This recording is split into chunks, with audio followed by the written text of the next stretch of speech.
একটা south Indian একটা খাবার বানাবার জন্য ধোসার রেসিপি করবো আমি। হ্যাঁ, সেই ধোসার রেসিপির জন্য প্রথম থেকে শেষ পর্যন্ত কিভাবে ধোসাটি সুস্বাদু করে তোলা যায় তার প্রথম থেকে সমস্ত কিছু স্কিপ না করে তোমরা আমার সঙ্গে থেকে দেখো এই যে আমি চাল নিয়েছি আর ডাল নিয়েছি, এগুলো কিভাবে কতটা মাপে করতে হবে সেটা সম্পূর্ণ আমি বলে দেবো। দেখো এই যে চাল এই যে কাপে করে নিয়ে নিচ্ছি 1 কাপ, এই 2 কাপ চাল হয়েছে। হ্যাঁ, যেহেতু চাল হচ্ছে 3 কাপ চাল হলে 1 কাপ ডাল। হ্যাঁ, তা সেখানে আমার 2 কাপ চাল আর আমাকে তাহলে নিতে হবে হাফ কাপের একটু বেশি ডাল। আমি ছোলার ডালও মিশাবো যেহেতু, তাই এটা হাফ কাপ নিয়েছি আর এখানে খানিকটা ছোলার ডাল দিচ্ছি, মিলিয়ে আমার হাফ কাপ হয়ে যাবে, 1/3 হয়ে গেল। এটা বিউলি ডাল নিয়েছি আর এটা ছোলার ডাল নিয়েছি, সামান্য মেখে এই সামান্য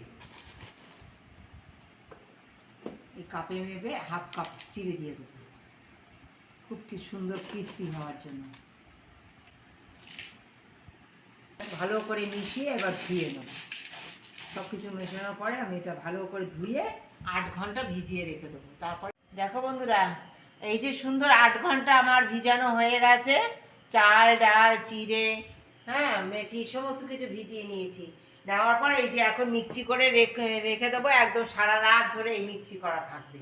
ধোসা রেসিপি তোমাদের জন্য তৈরি করছি, আর তার জন্য দেখো চাটনি করব। আগে এই দেখো চাটনিটার জন্য এই যে বাদাম নিয়েছি, রসুন নিয়েছি গোটা, টমেটো নিয়েছি 4 ফালি করে, পেঁয়াজ নিয়েছি ফালি করে, কারি পাতা পুদিনা পাতা, তা প্রথমে আর কাঁচা লঙ্কা নিয়েছি। প্রথমে সামান্য নাম সাক্ষী তেল যাতে পুড়ে না যায়, সেই তেলের মধ্যে দিয়ে দেবো প্রথমে কাঁচা বাদামটা, যা একটুখানি আগে এটা ভেজে নেব। বাদামটা সুন্দর ফেটে গেছে, মানে ভাজা হয়ে গেছে। এবার দিয়ে দেবো রসুন, পেঁয়াজ, কাঁচা লঙ্কা, টমেটো, পুদিনা পাতা, ধনে পাতা সব দিয়ে দেবো, দিয়ে একটু হালকা ভাজা করে নেবো। আমি এগুলো ভুলে গেছিলাম, এই লবণটা দিয়েছিলাম যাতে কাঁচা লবণ খাওয়া না লাগে, পরিমাণ মতো লবণটা দিয়ে দিলাম, দিয়ে ভেজে নেবো। আমি পুরের জন্য সমস্ত কিছু রেডি করে নিয়েছি, এবার পুরটা তৈরি করব। দেখো তার জন্য এই যে সেদ্ধ করে আলু নিয়েছি, এই যে চাট মশলা, কাঁচা লঙ্কা কুচি, পেঁয়াজ কুচি, বাদাম ভেজে সুন্দর ভেঙে নিয়েছি হামানদিস্তায়, নুন হলুদ, আর এই যে কারি পাতা, সর্ষে, শুকনো লঙ্কা। তেলের উপর দিয়ে দেবো সর্ষে শুকনো লঙ্কা, দিলাম কারি পাতা, দিয়ে দিচ্ছি পেঁয়াজ কুচি, লঙ্কা কুচি, নুন হলুদ আগে দেব,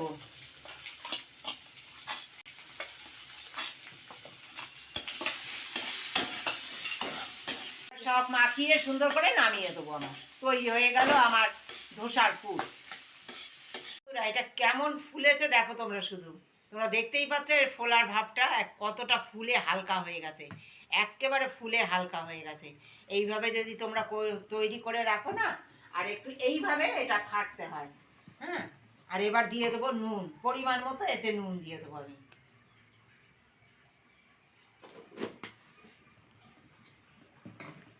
এখন যে থিকনেসটা আছে এতে আর একটু জল লাগবে আমার, অল্প।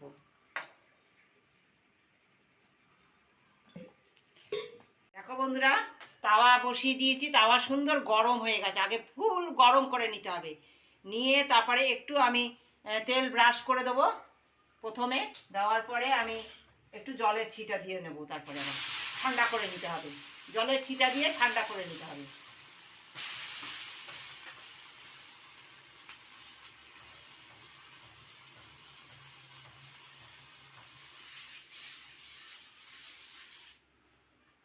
তারপরে ব্যাটারটা দিতে হবে।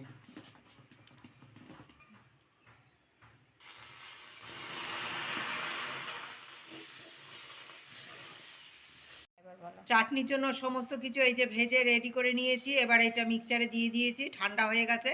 আর সামান্য একবারে আখের গুড় দিয়ে এটা মিক্সচার করে নেবো আমি। দেখো বন্ধুরা, এই যে সুন্দর গোল করে নিয়েছি, তোমরা তো দেখতে পাচ্ছ। এবার আমি মাঝখানে সুন্দর পুর দিয়ে দেবো। তোমরা ইচ্ছে করলে এরকম দিতেও পারো, আবার সাইডে রেখেও তোমরা এরকম পুরটা খেতে পারো। বন্ধুরা, কত পুর দিয়ে দিয়েছি, এবার সুন্দর দেখো উঠে গেছে একেবারে, দেখো। আর যা মচমচে হয়েছে না, দারুণ। তোমরা দেখলেই বুঝতে পারছো যে কতটা খাস্তা হয়েছে আমার এই ধোসা। দারুণ হয়েছে দেখো, এই যে সুন্দর তৈরি। দেখো বন্ধুরা, চাটনি মিক্সচার করে নামিয়ে নিয়েছি। এবার এই যে সর্ষে আর কারি পাতা ফোড়ন রেডি করে রেখেছিলাম, এই আমি সুন্দর দিয়ে দেবো, দিয়ে মিক্সচার মিশিয়ে নেব। আর দিয়ে দেবো এই যে তেঁতুলের পাল, এই যে রেডি করে রেখেছি, তেঁতুল গুলিয়ে এই সামান্য দিয়ে দেবো, দিয়ে আমি এটা মিক্সচার করব। দেখো বন্ধুরা, সুন্দর দেখো, এই যে পুর, চাটনি, ধোসা সব রেডি হয়ে গেছে। তোমাদের কেমন লাগলো আমার এই রেসিপি? তোমাদের যদি ভালো লাগে একবার ট্রাই করো। পাশে থেকে প্রতিদিনের ভিডিওটি দেখে লাইক, শেয়ার এবং সাবস্ক্রাইব করে দিও। সকলকে জানাই ধন্যবাদ।